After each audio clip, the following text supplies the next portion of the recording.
Markets often reward one franchise and mark down another, even when both are best in class. The answer lies in what the latest quarter did to investment conviction. ICTSI's valuation has surged, while SM's is compressing. This is the split screen: multiple expansion versus multiple compression. What drove this divergence? ICTSI's third quarter numbers delivered what investors crave: $2.34 billion in revenues, $1.54 billion EBITDA, and $813.8 million net income. Throughput reached 10.7 million TEUs, signaling momentum in port operations.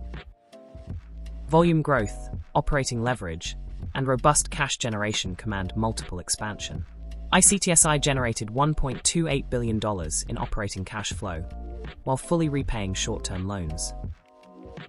Dividend per share jumped to $0.247, and CAPEX rose to $449.6 million, signaling cash confidence and ongoing expansion. ICTSI's quarter checked every box: rising volumes, expanding earnings, strong cash flow, substantial CAPEX, and shareholder returns. That's how a market justifies premium valuation. In contrast, SM's valuation has edged downward, not for lack of profit, but due to slowing momentum and shifting segment dynamics. SM reported 163.08 billion pesos in revenue and 30 billion pesos net income for the quarter, but property sales declined to 31.2 billion pesos for 9 months.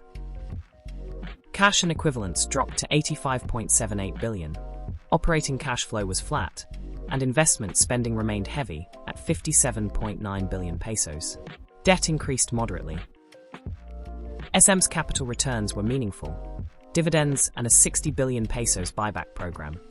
But in a cautious market, investors ask if buybacks are a substitute for growth. In summary, SM's quarter clarified why valuation can fall even as earnings rise. Property softness, heavy CAPEX, declining cash, and higher debt invite caution. The market is pricing not just earnings, but earnings quality. ICTSI is rewarded for global throughput growth, while SM is discounted for property softness and cautious cash-debt mix. For investors, here's a simple watch list. For ICTSI, monitor throughput and cash flow funding CAPEX and dividends. For SM, watch for real estate sales stabilization and steadier cash flows. Markets assign value to conviction. In this split screen, the latest quarter shows exactly where that conviction lies.